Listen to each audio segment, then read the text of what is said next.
The True Crime Society podcast contains adult themes and violence and is not intended for all audiences. Listener discretion is advised.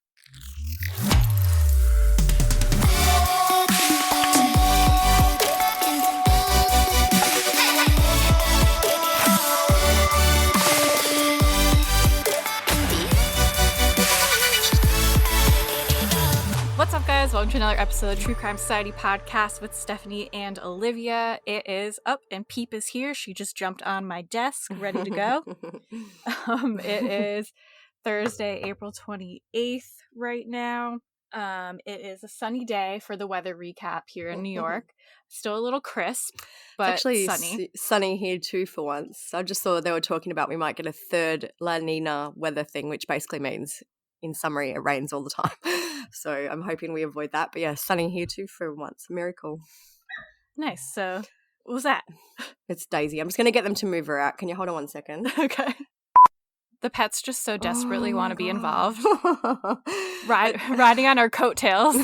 And because we're recording here early today, it's like 7:45 a.m. here. So everyone's getting ready for the day. Daisy's super excited, has energy after her 12-hour sleep. So she's wants to be part of it all. Poor pets. So our episode on Orsolia came out today. Hope everyone is finding it interesting. And as of now, there's really been no updates. I don't know if there'll be updates by the time this episode comes out, but as of right now, on the 28th, still no major updates, really. Just kind of more gossip bullshit. I think we said in the last episode that there was so much released anyway that there probably wasn't a lot left to come out. Yeah, I don't really know what else they could say. I did read an article that said that David Bonola went and got a taco before he went and turned himself into police. So that was groundbreaking news. Oh yeah, he went to Chipotle, right? Yeah, something like that. And they said he always Or was that after? It was the day he turned himself in. So it was a few hours after the murder, but a few hours before he turned himself into police. And he got a cup of water, and I was like, he seems like that type of person. And asked for the bathroom code. Yeah. I have seen a few comments, people asking if the family have made a statement, which they haven't. And I read an interesting article today, which I'll put on the blog from the Queen's Chronicle, and it kind of talks about how Orsolia did have an affair with David and what the situation might have been. There's a quote, and it said, "She might have felt stuck in a catch-22. What I read about is a lot of victim blaming. She got involved in an extramarital affair. Everything we do in life comes with consequences, but murder should never be the answer or the consequence," which I thought was kind of an interesting topic, because I've seen many comments about, you know, her affairs, and maybe some of them border on victim blaming a little bit. So I found that interesting. So stupid. I hate when people do that. Like, well, maybe she wasn't cheating on her husband. Like, yeah, but doesn't mean she should have been murdered. And we also don't know the dynamics of the relationship. Maybe, like, they could have had an open marriage. Maybe the husband had a bunch of affairs. Like, we don't know. There could be, you know, it could have been a part of their lives. It's not up to anyone else to judge what anyone else does. Agreed. But today we are going to scare you into never taking an Uber or a Lyft or anything again, because we're going to talk about rideshare horror stories gone wrong. Yeah. But before we get into that, do you have any big weekend plans? I'm trying to make this a thing where we talk about our big weekend plans. Well, it's my husband's birthday tomorrow. His family are out from New Zealand, so they have, like, because of COVID, they haven't been or seen each other for like over 2 years. So hoping it doesn't rain, we can go out for lunch somewhere nice or something like that. But other than that, not too much. What about you? I'm not doing much. I am going to help. My aunt just moved, and I'm going to help them paint the new townhouse that they're moving into before they actually move all their shit into it. So I'll be doing manual labor all weekend. I do actually too have book club tonight. I think I've spoken about book club before. It's a monthly book club where we go and drink some wine and talk about a book, but I haven't finished the book yet. So I'll have to try and do that today. You have time. It's so early there. Yeah, I know. I've got like 12 hours. All right, well, I guess now we can get into the Ubers and Lyfts. I think probably everyone knows what Uber, Lyft, I think there's other companies, I'm sure, but those are the two that I think of automatically. Do you have that in Australia? We have Uber. I don't think we have Lyft here. I have used Lyft when I was in the US last time. I think we did have one called Ola. I don't know if that's kind of died though, but there is also one, I don't know the name of it, but it's a female only one. So you have female drivers and Well, that's cool. Only female passengers? Yeah. But I haven't I feel like during the pandemic that might have suffered a bit because no one was really going anywhere or doing anything. So, but that was a good idea, I thought. But where I live, yes. I don't live in like a metropolitan city. I live in like a busy area, but like our rideshare options are a bit more limited than say people who live right in Sydney and things like that. Yeah, I've never really used them where I live. Like I live in a popular town, I guess you could say, but it's not like city-ish. I'm sure if I needed to go somewhere, I could, but I never take one just because of stories like this. And I don't want to. The only reason I wouldn't have my car would be because if Mike had it, and I'm not going to take an Uber by myself because I'm a scared baby. So, but like when we go to like Boston or Baltimore or on vacation, we'll take them together. I do. Usually when I do get an Uber, it's usually after a night out with friends and we kind of split it. You know, I think you can put in 3 stops. So depending on who is the last stop, you might be alone with the driver for a little bit. But I guess it's a little bit of safety in numbers. You know, if everyone else knows the driver that you're with, it's a little bit safer.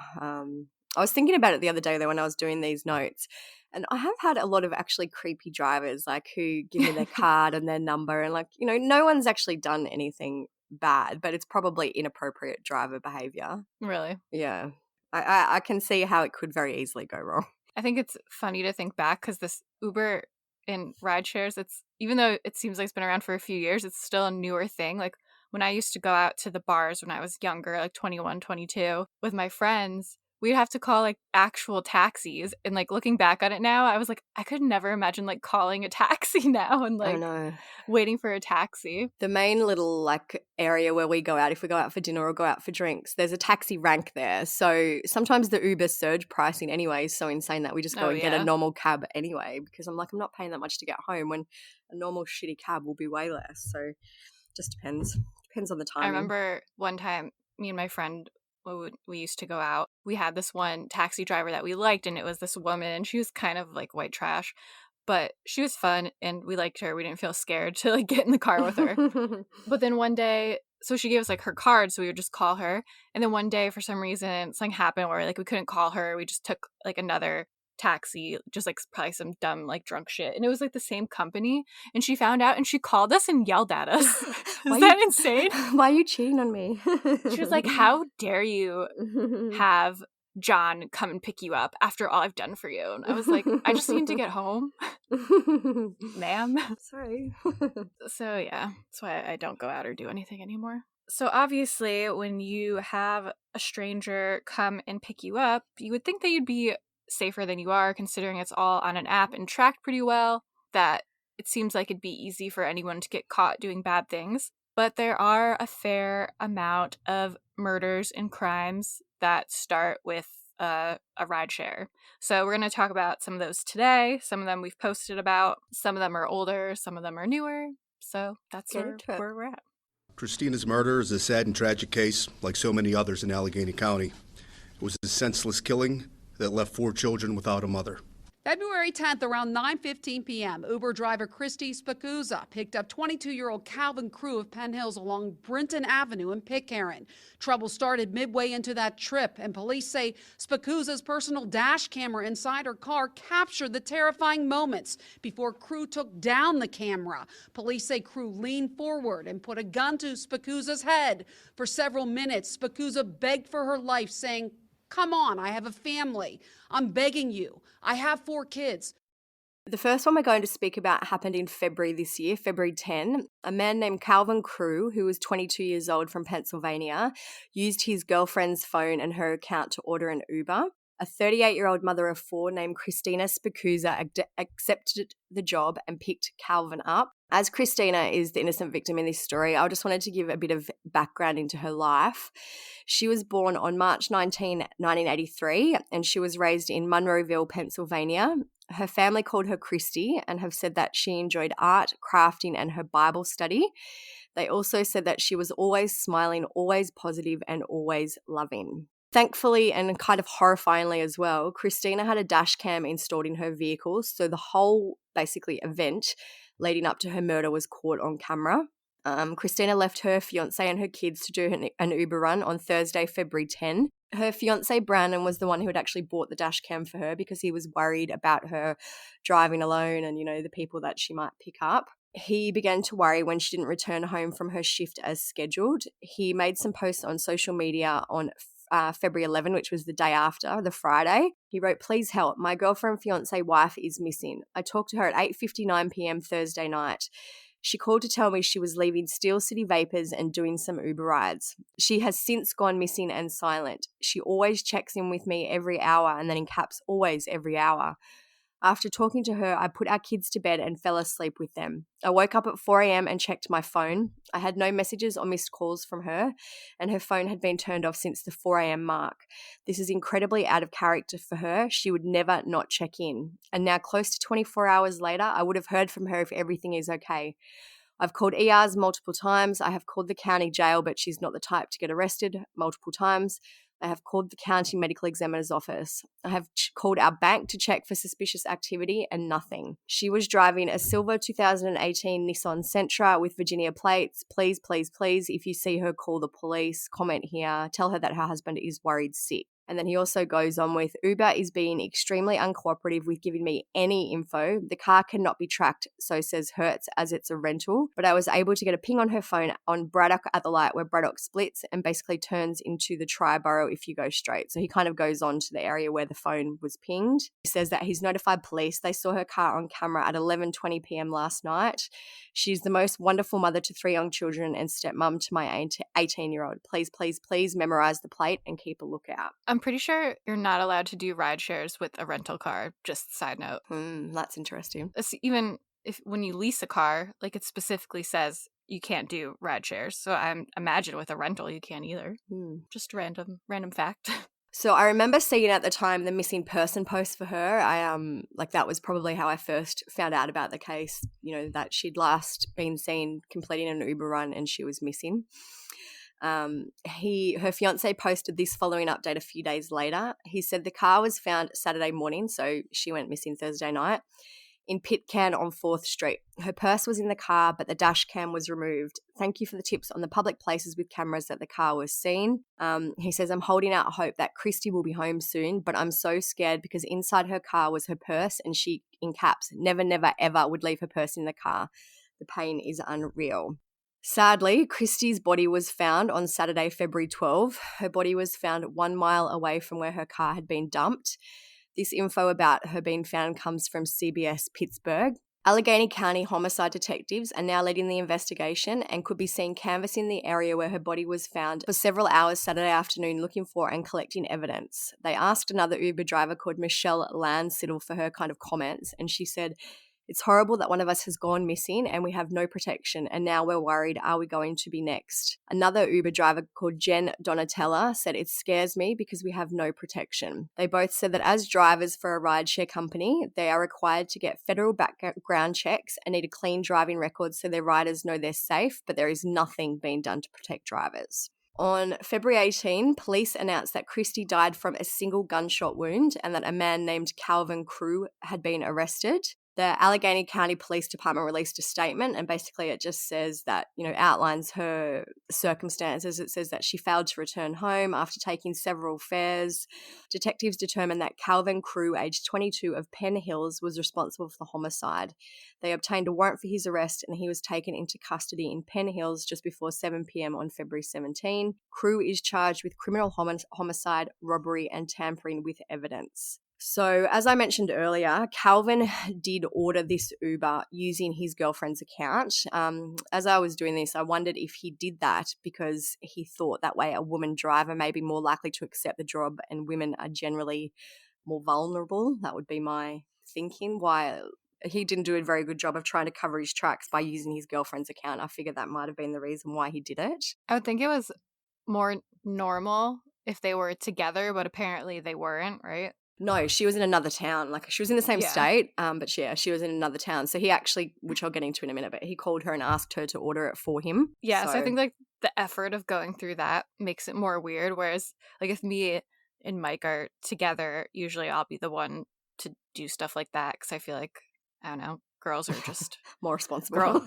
girl power. We just do that shit. Yeah, I feel like there was a lot of deceit on that. Like, he did it that way. And like, I don't know, maybe he could have been even blocked from Uber, or I don't know, there could have been other reasons as well. But my thinking is that would have been part of the reason. Yeah. Investigators said at the time that they believed robbery was the motive for this murder.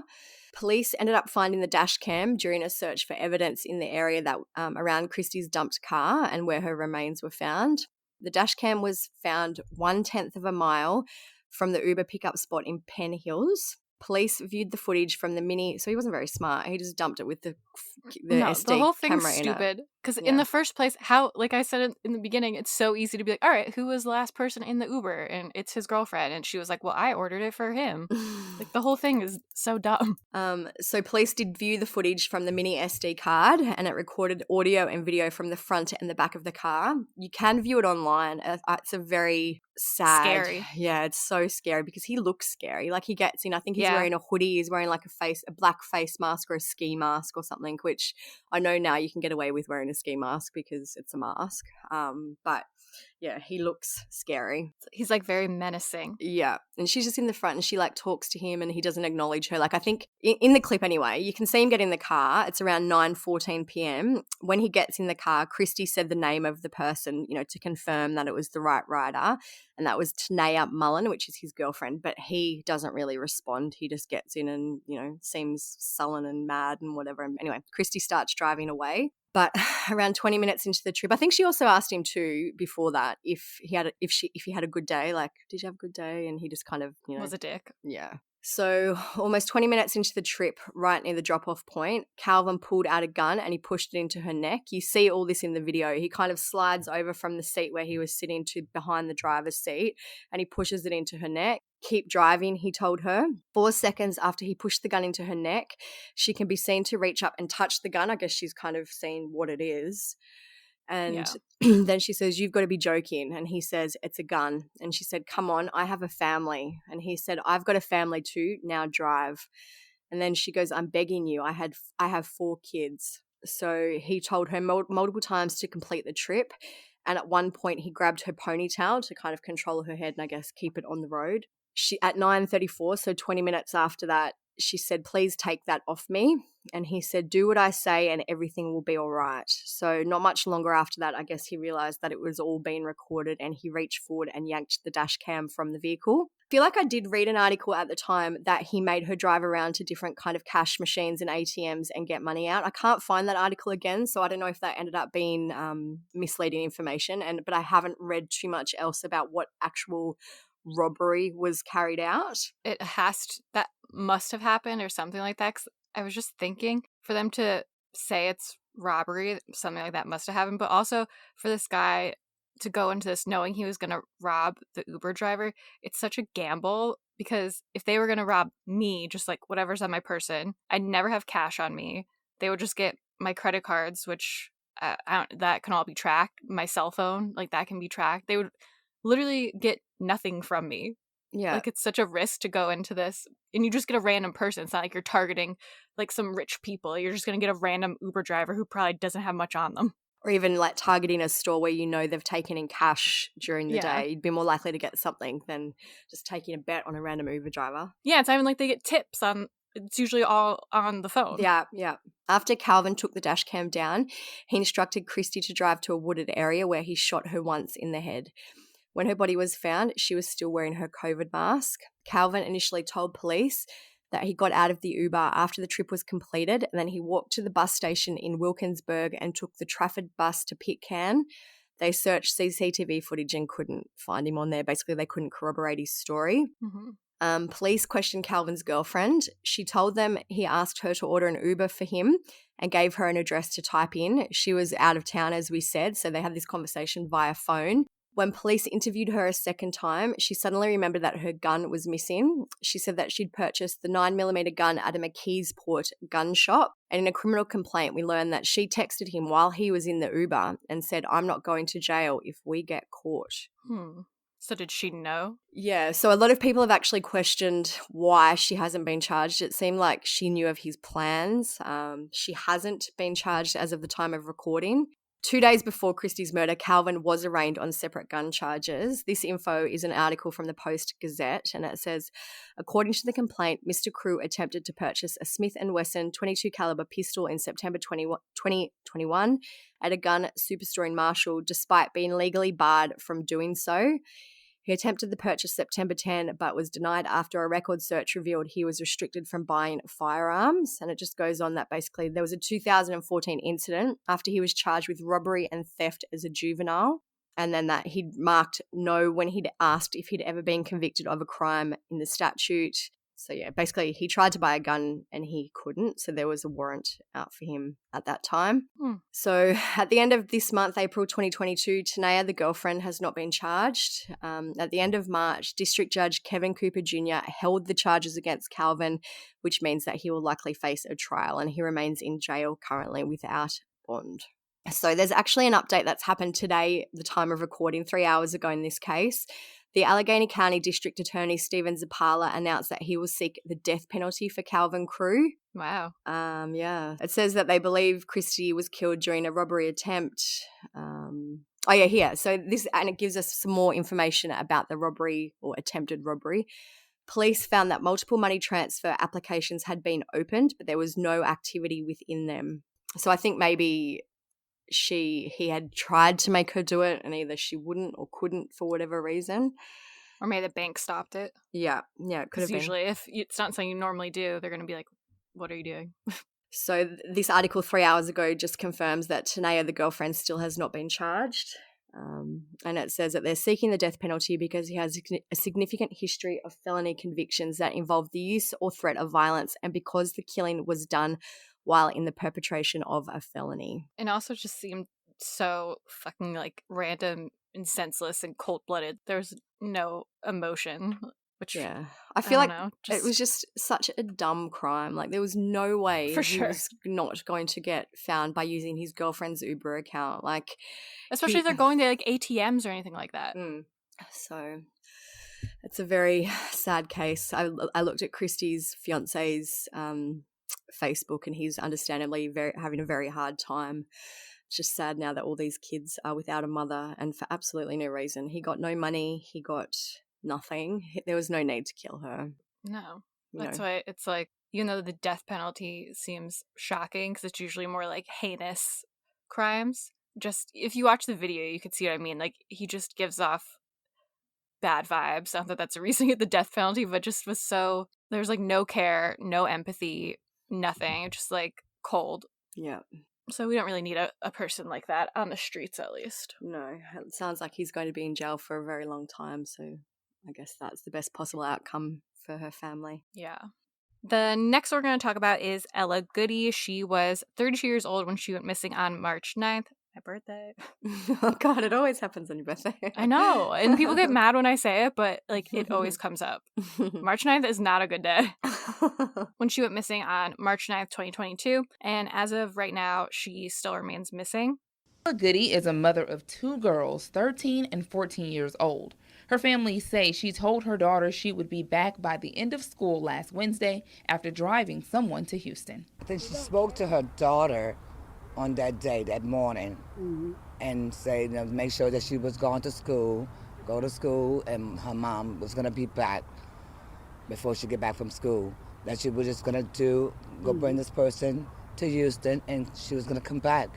Goodie had worked as a rideshare driver, but police say she was suspended from doing so at the time of her trip. But family members say she started offering driving services on her own. This guy asked her to bring it to Houston. From her heart, she said, yeah, man, give me the money, pay me to bring it to Houston, I will bring it to Houston. Ella's family last spoke to her around midday on March 9th. She was from Lafayette, Louisiana, and told them that she was headed to Texas to drop off a Lyft rider. So if you're thinking that's far, you're right, because the journey is around 218 miles or 3.5 hours in a car. I was even thinking before with the last story we were talking about when you said that they were 20 minutes into their ride. I was like, damn, that's a long Uber ride. Yeah. I feel like I never take one more than 10 minutes, 5 minutes. But yeah, I wonder how expensive long 3.5 hour trips are. And with that too, this trip, that's 3.5 hours one way. So then for her to get back, it would be like a 7-hour round trip. It won't even be worth it because you don't get paid for the trip back. No. I'm assuming it's factored in. Like it would be, when you accept a ride, it would be factored into the price that you have to get back. But yeah, it's still a long time. I feel like it's not because usually you don't go that far. But yeah, I remember one time we took an Uber or something and we were talking to the driver and he was from like further away than where we were, and we're like, why are you out here? And he's like, well, I drove someone from there and I dropped them off here, so now I'm picking some people up from around here, bringing them where they need to go, and eventually I'll go back home. Yeah, I guess for them the kind of optimal situation is they'll drive someone and then pick up someone in the area and like just back and forth. So Ella is the mother of 2 girls aged 13 and 14. This info comes from KATC. It says her family says she told her daughter she would be back by the end of the school day after driving someone to Houston. Her aunt said she spoke to her daughter on that morning and made sure that she was going to school. She told them to go to school and her mom was going to be back before she got back from school. That she was just going to go bring this person to Houston and she was going to come right back. Ella had worked as a rideshare driver, but police say she was suspended from doing so at the time of her trip. Family members say she started offering driving services on her own, which is kind of strange because the article says she was suspended, but her missing poster said that she was specifically working for Lyft and that this was a Lyft job. So I don't know if her family was wrong. Maybe she was suspended from Uber, but still did Lyft. I don't know. I don't know why she was suspended, if she really was. And if she was, like, I have a lot of questions. I think there's a lot that they've kept close to the chest in this case. But if she was suspended, how did she find this guy? Maybe she knew him. Like, there's a lot of things that don't really make sense, and they haven't clarified either at this stage.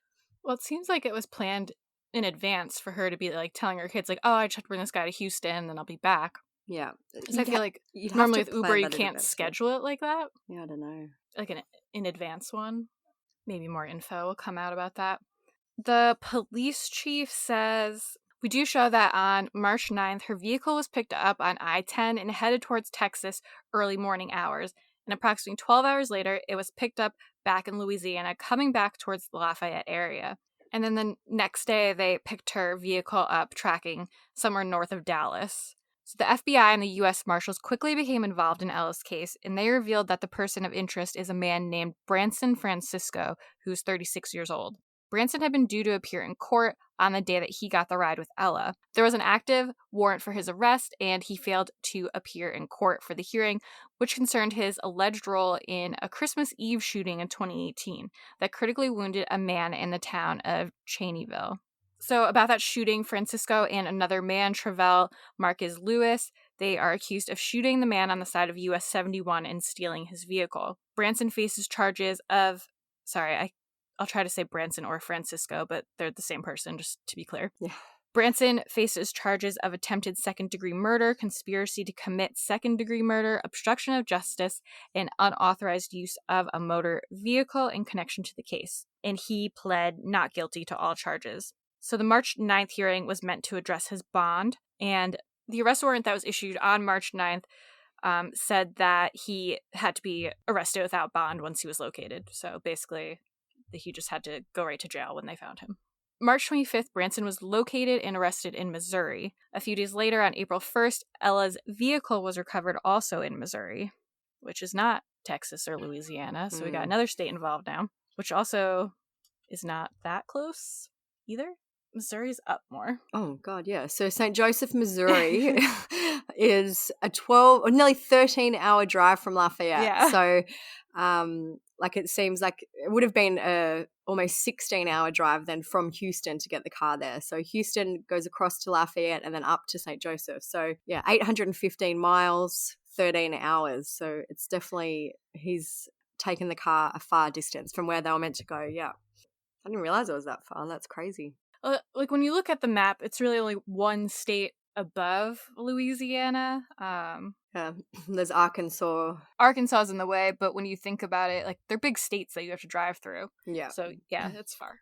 Louisiana State Trooper Derek Senegal said they're going to continue to look through that whole vehicle on a deeper level, other than just looking and confirming that's it. okay, what else can we see? Are there fibers in the carpet? Is there something in the fabric? Maybe we can get a fingerprint off the upholstery or the window or anything like that. We're going to continue to go through the whole vehicle inside and out. He also said, all these things have to be put together and continue digging to figure out what's going on or how we can piece everything together. If there is or could be or maybe there is someone else involved in this thing, we just have to make sure we continue to look and not just say, hey, we're good, we found it, and just close the case. We just can't do that. So we're going to continue looking and exhaust every effort that we have, as you should. Definitely. I feel like they identified the person of interest very quickly. I'd like to know more about how they did that. Again, just one of those things in this case that they've been very close-lipped about. I feel like it had to be through The communication. rideshare. Yeah. Yeah, even if she wasn't using like the app, like if she was just doing it on her own through, like if she posted something on Facebook that she was offering rides, like they still must have communicated somehow. Yeah. On April 18th and 19th, police searched an area around Iowa, Louisiana for Ella. This article from KATC says state police and search groups gathered south of I-10 near Iowa, Louisiana on April 18th. Several law enforcement crews, including State Police Air Support, LDWF, and some other sheriff's office, searched the rural and wooded areas off the roadway for any evidence. State Trooper Derek Senegal said the last accordance from a cell phone led officials to the search area that they were currently looking at for Ella. Of the 50 square miles to be canvassed, so far at that time nothing had been found. Private property owners in the area are asked to search their properties for anything out of the ordinary to aid in the work being done. And that's really it with that case, sadly. Yeah. I just had a look. The last updates were a week ago, but essentially it just reiterates what you've just said. It just says, agency search area, Ella Goodie's phone was last, find no new evidence. I feel like there's such a big distance where he could have left her along the way. Yeah. You know, even just because her phone was pinging there, the phone could have just been in the car or, you know, I feel like it's just got such a big search area that they need to cover. I don't know if the car has any sort of GPS tracking. Like sometimes they can look at the little black box thing that they do like accident reconstruction with. And you can at least see maybe like the distance drive, if there was any GPS. I don't know. And I guess too, they would have to look at her last actual phone use, like, you know, maybe she used it along the way and it stopped at some point or... Yeah. But yeah, as of the end of April, she's still missing and there are no updates, unfortunately. When I posted on Instagram that we were thinking about doing an episode covering these type of cases, and I asked if anyone else had any they wanted to share, a lot of people shared this one.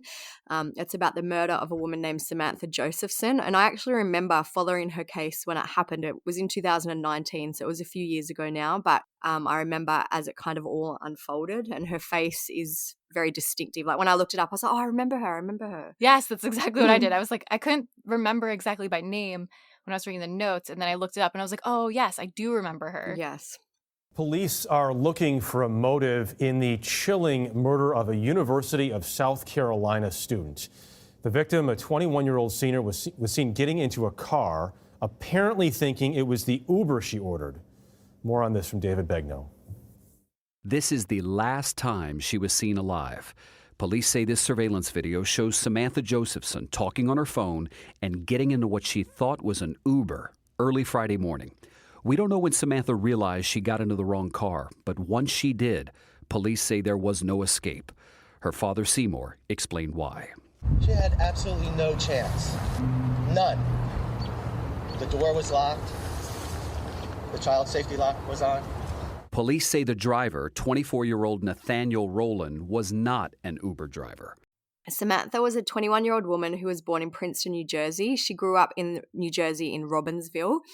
At the time that this all happened, she was attending the University of South Carolina. She was due to graduate in that same year, 2019, and she was majoring in political science.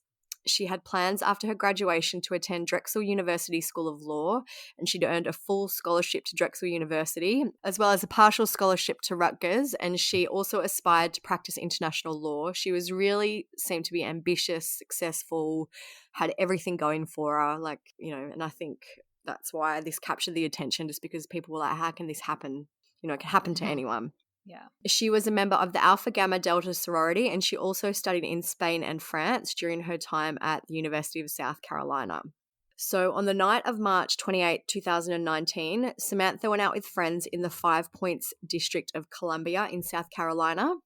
At around 2 a.m. on March 29, so that same night, just early in the morning, she decided that she had enough and she wanted to go home. She ordered an Uber from outside the Blue Dog Bar. According to surveillance footage, at 2:09, a black Chevy Impala driven by a man named Nathaniel Rowland pulled up beside her. Samantha got in the car because she thought it was her Uber driver, but it wasn't. He just, I'm assuming, was hoping for this scenario and, hoped that someone would mistake him for their Uber driver. Such a freak accident. That's just such a perfect storm of horrible circumstances for it to happen. Mm-hmm. When she was inside the car, Nathaniel activated the child locks, so the door could only be opened from the outside, and she was essentially now trapped in the vehicle. Samantha's friends became worried when she didn't return home, and they reported her missing that same day at around 1 p.m. She wasn't missing for long before they found her.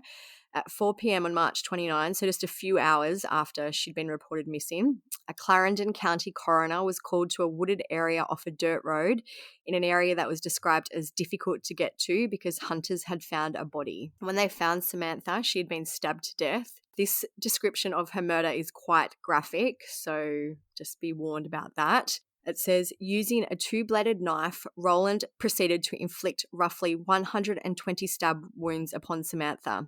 During the attack, she attempted to shield herself. One of the strikes went completely through her right hand, as she likely used it to protect herself. He also stabbed her in the head with enough force that the knife went through her skull to her brain. He also stabbed her in the carotid, one of the two main arteries that carries blood to the head. Many of the wounds, especially those in her right neck and right shoulder, were close together, most likely resulting from being rapidly inflicted stab wounds. She also suffered a severed hyoid bone, as well as stab wounds to her face, neck, shoulder, torso, back, lung, leg, and feet. She bled profusely, ultimately dying within 10 to 20 minutes, according to the pathologist who conducted the autopsy. The human body usually holds several litres of blood, but Samantha's body only contained 1.3 tablespoons when they found her. So this was just such a savage overkill attack. Fucking sick. And for it to take 10 to 20 minutes to die, I know she probably would have been unconscious. I hope she would have been unconscious, but yeah, that's but even just we were saying how 60 stabs for Orsolio was a lot. This is double. Yeah, he was very angry, and it's crazy because he didn't know her. With Orsolio's, it was to have personal. all this rage. Yeah, he obviously had a lot of pent up rage inside. So police quickly pulled the surveillance video and managed to narrow down the search and looked for the vehicle that Samantha was seen getting into. Nathaniel was pulled over very quickly on March 30. He ran away from the police after they stopped him, but they found him at 3 a.m. on that same day. Inside the car, police found a container of liquid bleach, germicidal wipes, and window cleaner, and the child locks were still activated. They found Samantha's phone in the vehicle, along with a large amount of her blood in the passenger seat and trunk, and Samantha's DNA was also found under Nathaniel's fingernails. So on July 27, 2021, Nathaniel was found guilty of kidnapping and murdering Samantha and of possessing a weapon during a violent crime. The jury deliberated for about an hour before they found him guilty, and the state circuit judge Clifton Newman sentenced him to life in prison. He said, "For whoever asked me for leniency, that's not part of my DNA. There's 1,000 trails each that led to you, all the evidence, each speck of the evidence, not simply beyond a reasonable doubt, but as the highest standard the law requires, all points to your guilt." And the judge also said that Nathaniel was heartless and that the case was, quote, the most severe murder he had seen in the court before. I hate how there's no motive. I wish, not that it would change anything or make a difference, but I'm just so curious as to why. Yeah. Why this poor random girl? Yeah, I don't know. I struggle to understand. I can't understand it either. Just so much overkill and so much rage. And it just seemed like such a freak accident. She's looking for an Uber, he's there. Did he go there planning to kill someone, or was he just mad at the time at something? It just seems so insane. So there was some good to come out of this horrible tragedy, which I can't even imagine the strength of her family to turn it into something somewhat good. So Samantha's parents established the What's My Name Foundation, which works to educate people around rideshare safety. And on June 5, 2019, the Samantha L. Josephson Ride Sharing Safety Act was signed into law in South Carolina. The act requires rideshare vehicles to display license plate numbers on the front, which is always crazy to me because here, if you don't have a license plate on the back and the front of your car, you'll get pulled over and fined. You will too here, but some people just don't. So it says the law also subjects people who misrepresent themselves as authorized kind of rideshare drivers to a maximum $500 fine, which doesn't seem like a huge deterrent, but I guess it's better than nothing. And those who use ride-sharing applications to kind of conduct criminal activities to a maximum of a $1,000 fine, and that they may be incarcerated for up to 30 days, between 30 days and 2 years. So depending on kind of their misrepresentation of the ride-share. Also in June 2019, the New Jersey Governor Phil Murphy signed Sammy's Law, which requires more identification on ride-share vehicles. Companies must issue them with 2 credential placards. So, when you see it's got Uber or Lyft in the window, just so you know that they're legit. And that companies must also give rideshare drivers 2 barcodes that passengers can scan to confirm the driver's identity. And because of Samantha's murder, they also created the Passenger Protection Act in North Carolina. And that says basically that rideshare drivers need to put a license plate number on the front of their vehicles and also have illuminated signs in their vehicles. And that act also allowed for $500,000 in grants for colleges to educate students about rideshare safety. So I guess, those are just some things that may prevent this happening to other people or other women. I have noticed more when I'm even just driving around that more Uber and Lyft drivers do have those little signs now, which is definitely good. Uber does have some safety features in the app. They don't really seem too life-saving, but better than nothing. The one that does seem decent is you can have trusted contacts. So it says, let the people you love know where you are. Choose your trusted contacts in the app and set reminders to share your trip details with them.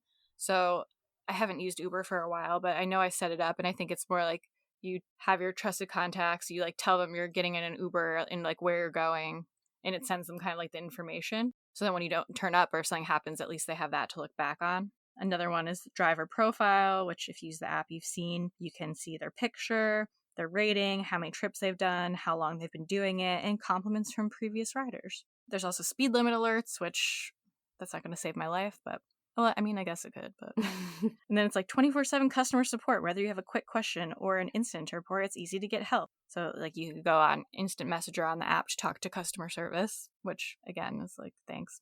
Real-time ID check. You can be sure the right person is behind the wheel. Drivers' identities are regularly verified by matching a selfie to their official profile photo. Not really sure what that means, but I guess it's something that they check. Yeah, Phone number anonymization. Calls and messages made to the Uber app do not reveal the person's phone number. So it's a relay thing. I know DoorDash and Uber Eats and all those things do that. Gives you an anonymous phone number. And emergency assistance. Get help fast. Call local emergency services right from the app wherever you are. It's wouldn't it be faster just call 911 from my phone than go on the app? And this is kind of connected or, relevant to the Bowman episode that we did a few weeks or months ago. I was thinking that too. He texted 911 and that he was in an Uber. But as far as I can tell, that Uber driver hasn't been very responsive or very cooperative either. So I feel like some of this is probably just for show. And that there's also in the cases that we spoke about earlier, with Ella, there's no actual way to either verify riders. All you need is your credit card, and that's basically it to sign up. So yeah. I think they are making an effort, and the things that they have implemented are important. But I feel like there's a long way to go in terms of the safety of everyone, the drivers and the riders. Yeah, I feel like it's hey, look, we're trying, but then it's the we've talked about before, the emergency features on my cell phone I would use before I used the Uber app. The one on my phone I could hit the power button quickly 5 times and it'll alert who I have set as my emergency contacts, my location. It'll start recording, it'll start taking pictures, and I'll send it all to them. I'd rather do that because it's a quick action versus opening the Uber app and trying to figure out how to contact someone at Uber. Things, yeah. So, it's better than nothing. Yeah, Samantha's case is just horrific. Some good came out of it, I guess, in the end, but a very, very sad one. So the next one we're going to talk about is Felicia Johnson. She is a 24-year-old woman who has been missing since April 15th, 2022. This one's a little different. A rideshare is involved, but not as directly as the other ones. Yeah, I feel like this is just such a crazy case, and people are this is horrible, and it's so, so horrible, but there's just no media coverage or real attention being given to this case. I feel like it should be blowing up. Like, I don't know why it's not. Because it's, was it missing white woman? Yeah, missing white woman syndrome. Yeah. But this is another one kind of similar to Samantha, where it was just the way that this all lined up perfectly is insane. Like, the stars aligned in a bad way. It's a case getting national attention, the disappearance of Felicia Johnson. The 24-year-old came to Houston from California on April 13th. 2 days later, she goes missing. Her family believes she was at CoverGirls on West Little York. But Casey Wallace, the attorney for the Adult Entertainment Club, tells KHOU11 the hostess and manager that night are not sure if she was there. They don't know if they spoke to Felicia Johnson or not. Multiple people come in that club all the time. Could one of them have been Miss Johnson? Yes. Johnson's father says his daughter was looking for a job, and when she didn't get it, she called for an Uber. But when it ran late, she got into another man's car. So like I said, she's 24 years old, missing since April 15th, 2022. She is originally from California, and she just traveled to Houston, Texas. So some reports say that she was there to celebrate her birthday, and others say she was looking for work. Could have been both. Who knows? I think she was definitely looking for work. She has an Instagram account with the handle Felivia Marie. Her bio says, Felivia Marie, public figure, may every evil eye looking at me turn blind. She's a stunning girl. Like, her Instagram, you can check it out. But yeah, she's beautiful. You know, it doesn't really matter, obviously. But yeah, her Instagram, I think, gives you an idea of who she was. So on the night of April 15th, Felicia went to the Cover Girls Club. This info about the club comes from clubplanet.com. Says, it's not your typical gentleman's cabaret. It's not your typical nightclub. It's CoverGirl/Club Seymour. The first premier upscale, multi-level adult entertainment venue of its kind. Located on the first level, CoverGirls has been heralded as Houston's ultimate gentleman's club experience by utilizing this visually captivating 8,000 square foot, ultra-sophisticated lounge setting. We are then able to provide various amenities and different entertainment options to our guests in order to pamper them and cater to their needs. So basically, it's a nice strip club. Yeah, I think it sounds like, from what I've read in comments, it's quite a well-known club in the area. Yeah, it seems kind of like a touristy spot probably too. So some articles have said that she went there and she applied for a job and was unsuccessful at getting a job. Some just say she applied for the job. So again, it's like hearsay, but it definitely seems like she went there looking for a job. So we don't know if she was looking for like a long-term job, like she was going to live there, or if she was just looking maybe for like a couple of nights to work while she was in the area. But either way, when she went to leave the club, she accepted a Lyft with an unidentified male customer. So she tried to order an Uber, but accepted the other ride because the Uber was taking a long time and it was delayed. So she ended up taking a ride from the stranger. Community activist Quinnell X at a news conference said that since then there's been no cell phone activity, no credit card activity, no social media activity. She has absolutely just vanished off the face of the earth. After her family couldn't get in touch with her, they called police and hired a private investigator. According to an article by KHOU, the investigator was the one to discover Felicia's cell phone. Quinnell said that the cell phone was found discarded on the side of the road at Bear Creek Park and the phone was covered in blood. Quinnell said the family called police and told them about the cell phone, but they initially dragged their feet on the case. He said, Houston Police Department has to take these cases more seriously. This is the fourth one I've dealt with in 6 months of a missing African-American female, and in every one of those cases of a missing African-American female, HPD has dragged its feet, and they did not do anything until I began to go public. I swear he was involved with another case, this guy. Yeah, he seems very familiar to me. Yeah, I'll Google it while you're talking and see if I can find it.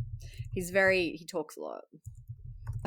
Yeah, I feel like I've definitely seen him before. Well, that's why he's a community activist. Yeah.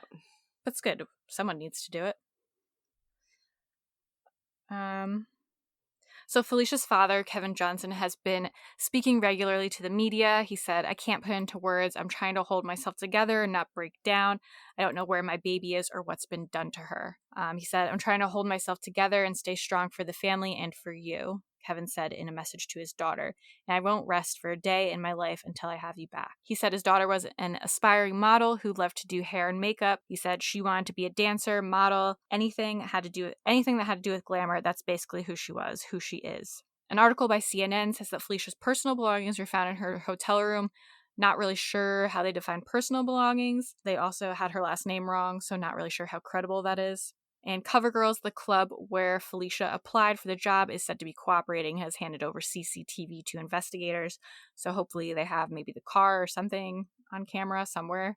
Houston's a pretty big city, so there's got to be tons of cameras around. Yeah, you'd think so. On April 27th, which is yesterday, as of right now, the FBI announced that they were joining the search for Felicia. Crime Stoppers has also posted a $5,000 reward for information in Felicia's case. So there has been just a little update or another article today, and basically the headline is Houston nightclub responds to father's allegation into Felicia Johnston's disappearance. It says it's been 13 days now that she's been missing, and her father has said he feels like he's in the same position that he was in.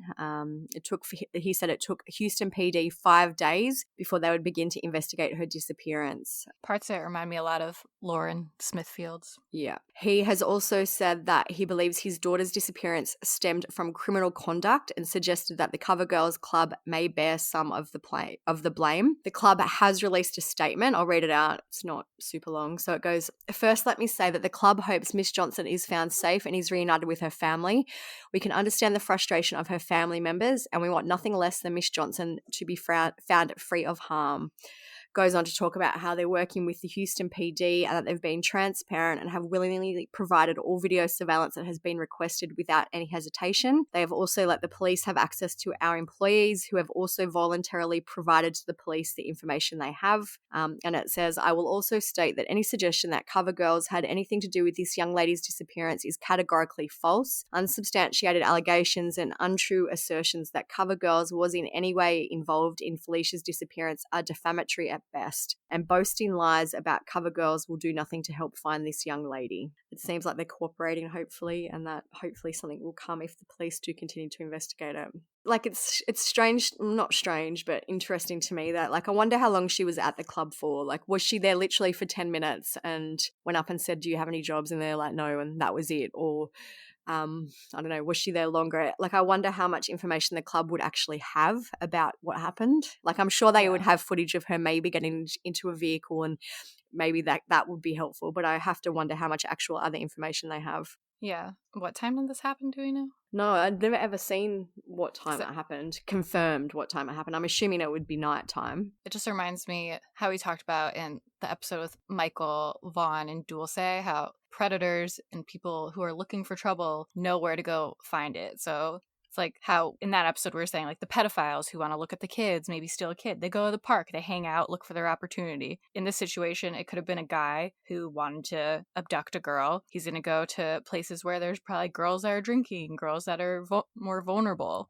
So he could have just been waiting outside for his perfect opportunity too. I've actually just found an article. It says 1:30 a.m. Yeah, so it says, yeah, around 1:30 a.m. Felicia was said to be outside waiting for an Uber. She hasn't been seen since. Yeah, so the guy could have just been a creep. Watching her all night and saw his opportunity and thought, yeah. So just a reminder of the circumstances. 24-year-old Felicia Marie Johnson was last seen leaving the 10,300 block of West Little York Road in Houston, Texas on April 15, 2022. Felicia has long black hair. It could be curly or straight, brown eyes, and a dark complexion. She has a large tattoo of a butterfly and 2 roses on her right shoulder. It's unknown what clothing she was wearing at the time of her disappearance. I feel like it should be known if she was on CCTV and in the club, but yeah, for some reason they haven't released it.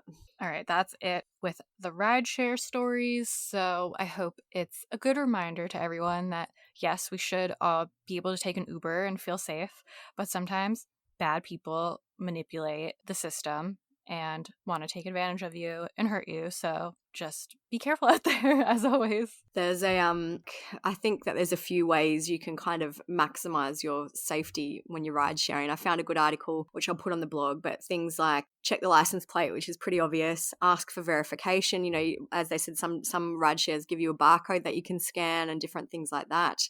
Share your plans with whoever, like your boyfriend or your partner or your, friend, and let them know where you're going. And also tell the driver that you've shared your plans so that they know they're kind of being not watched. To mess with you. Yeah.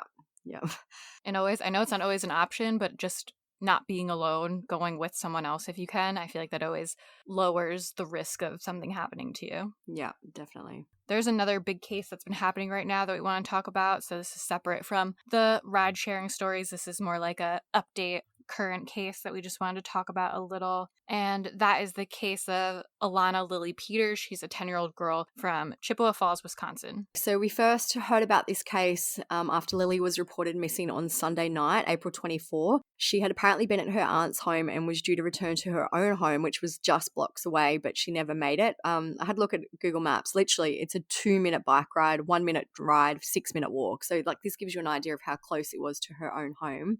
It was thought that Lily left her aunt's place at the time at around 4 or 5 p.m. on that day, and her father reported her missing at 9 p.m. after she didn't come home. I've seen a few people be like, why didn't they report her missing earlier? I think there was maybe a little bit of miscommunication about what time she may have left. So maybe the dad didn't realize that she had apparently left at 4 or 5. He thought she'd left later, and, anyway. But again, it's like the last thing you expect. We've talked about this in other episodes. You're not immediately like, oh my God, something terrible's happened. You might have just thought she was still out playing. Especially in a 1-minute distance scenario.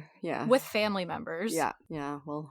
But Lily's bike was quickly found abandoned in a wooded area. The woods were searched by canine teams from the Chippewa County Sheriff's Office and Chippewa Falls Police Department, and a Sheriff's Office drone was also deployed to search. They went through the area to door during the night looking for Lily. Unfortunately, Lily's body was found the next day, Monday, April 25, at around 9:15 a.m. It was found not too far away from her bicycle.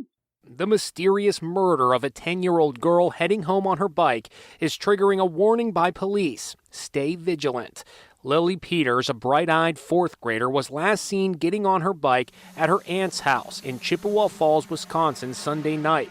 Her house is just 4 blocks away. But somewhere along the short route, she was apparently abducted. Her bike was found several hours later just a half-mile away near a walking path.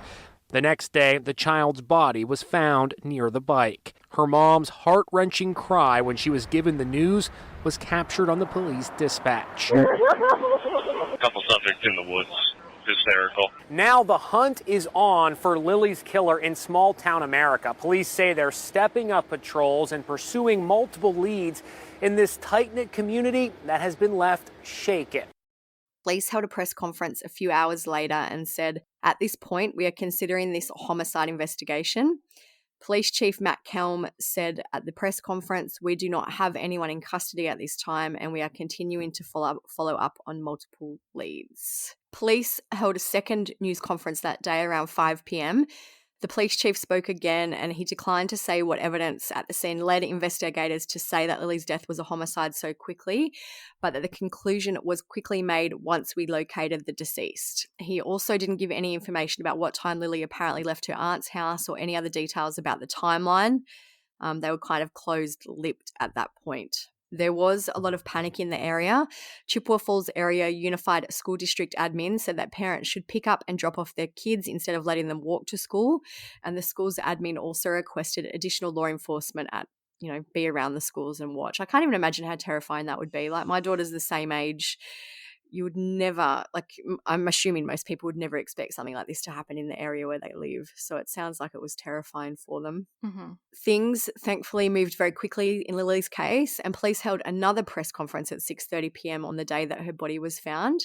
They announced that a male juvenile had been arrested in connection with Lily's murder. They said at the time that he had been arrested from the aunt's house, but they wouldn't confirm if he knew Lily or what his relationship with her was. A bond hearing was held on Wednesday, April 27, for the suspect, who we learned was 14 years old, and his initials were listed as CPB, which are the same initials as one of Lily's cousins. A cash bond was set at $1 million.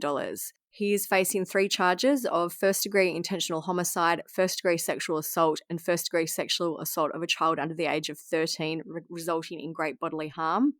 2 of the charges carry a maximum of life in prison. According to the DA at this time, the suspect left his house with the intent of raping and killing Lily. He punched her, knocked her down, hit her with a stick, strangled, and then sexually assaulted her.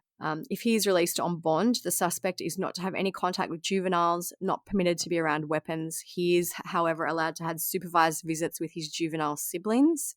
He will be tried in an adult court. A status hearing has been set in court for May the 5th. All right, back to Lily. So some more information did come out today. I don't think much more will come out because now it seems like most of the info's out there.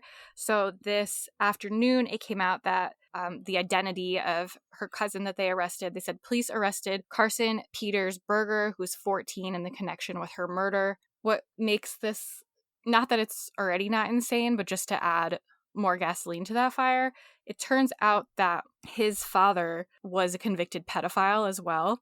So Adam Berger, he was 37. He spent 3 years in jail after being caught with a stash of pornographic images of girls along with pictures of crack cocaine. And also just, again, this is child sex abuse, things like that. So it's not too graphic, but if that upsets you, maybe just fast forward a little bit. According to the documents, there was 10 pornographic photos showing very young girls in spread-like positions that were found on his phone. Again, this is the father of the boy who murdered Lily, allegedly. So the son is facing a possible life sentence, and he's being charged as an adult. In court, the prosecutor said he planned to rape and kill the victim from the get-go when he left the house with the victim to go down the trail. There's articles online, we'll link them in the blog. I don't want to get in too much of the detail about the child sex abuse images and things like that, but there's drugs involved, there's young kids involved, and it's just gross. Like, there's a lot of details out there. So if you are curious to know more about it, it's online, and we'll link. The article I'm reading is from the Daily Mail, who I know people eye roll at, but they do have a lot of information because I think they have the court documents. But so the son, Carson Peters Berger, 14, he is being charged with first-degree intentional homicide, first-degree sexual assault, and first-degree sexual assault of a child. So it just kind of seems like a cycle of abuse thing. Very scary that a 14-year-old could just plan ahead of time, be like, I'm going to go out, I'm going to trick my cousin, and I'm going to beat her up and murder her and sexually assault her at 14 years old. It's interesting to me that they've released his name, and like I feel like they don't often do that in a minor case. So, like, you know, I don't know. And they didn't at the start either. So I wonder what's changed and that they are now able to release his details. They're so quickly charging him as an adult, which I think is kind of deserved. But yeah, it just seemed, I feel like the crime is just so heinous and terrible that they just were like, fuck it. Yeah.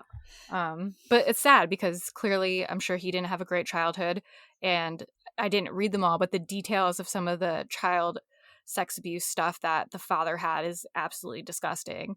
So I'm sure this kid also had a tough life that kind of turned him into a monster, it seems. There's actually some quotes about that. His grandmother said that when the dad went to jail, Carson has not been very happy with his father being gone. We have seen him out and about with his mum. He never looks happy. He doesn't smile. He's always quiet, looks at the ground, and doesn't talk. And I'm sure he knows why his dad is in jail, which is probably just a tough thing to know. Maybe that's why he could have some resentment towards young girls. Yeah. I don't know. Didn't even think about that, but yeah, that's just horrible.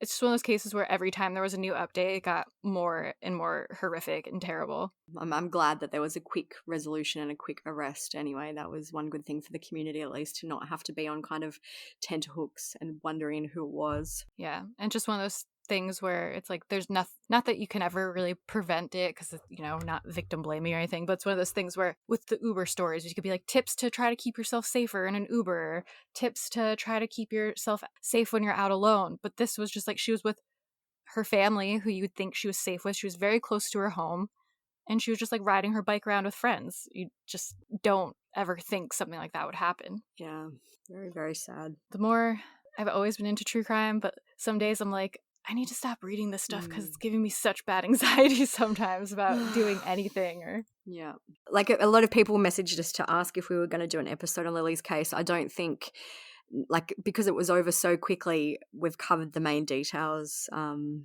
glad that we got to share her story, but it's just horrific how her life ended. That's all we're going to talk about in this episode. Everything we talked about will be on the blog at truecrimesocietyblog.com. Pictures of the missing or victims of these crimes if you want to see them. Any other photos, CCTV, social media posts, all that'll be on the blog. Follow us on Instagram. That's where we post the most and the quickest updates at True Crime Society. We're always posting in our stories. You can follow our personal accounts at TCSOlivia or StephSum_. They're both linked in the True Crime Society bio. You can also check out our forum. That is where There's a lot of chatter about these cases. Like, I know there was a really in-depth thread about Lily, lots of screenshots, lots of things to look at on there. If you want to learn more about any cases, it's a good place to go because it kind of gets rid of the fluff of the Facebook rubberneckers, I'll call them, where they're not really interested in true crime, but they just want to comment and like leave their prayers or somehow be like, stumbled across horrific. it. They just stumble across a post and they feel like they have to comment, whereas yell at people. So definitely check that out, truecrimesociety.com, and leave us a rating, a review. You can leave us a rating on Apple Podcasts. You can leave us a rating on Spotify. And if you can, share the podcast, share it on your Instagram stories, Facebook, wherever you have the most people that are going to see it, because then maybe your friends will see it and then they'll want to listen to it. And then you guys can all talk about it. And then their other friends are going to want to listen, and it'll be great for everyone. So if you can keep sharing and subscribe too, because like I said before, that helps us out. Like, I know it seems like a silly thing to do. That doesn't matter, but does help podcasters out a lot if you subscribe. And also, if you check out the sponsors that were in this episode, if any of them piqued your interest, check them out, please, and use our codes. Some of them are really great, good discounts. And if you do get anything, let us know. We'd love to talk about it, share it. All the codes, links, whatever, they'll be in the episode description. We also post them on our Instagram, so you can find them all there. I did forget to say about Storyworth, it is a really good last-minute gift, because this episode's going to come out just a few days before Mother's Day, but Storyworth starts out being digital, so if you're suddenly scrambling, like, I don't know what to do, I don't know what to get, it starts out as emails, so there you go. Sorted. Yeah, there you go, we saved you. But I think that is everything. We'll be back next week with another true crime episode. If you guys have any ideas or anything you want to hear about, shoot us an Instagram message and maybe we'll do a podcast on it. But thank you guys for listening, and we will talk to you guys next week. See ya. Bye.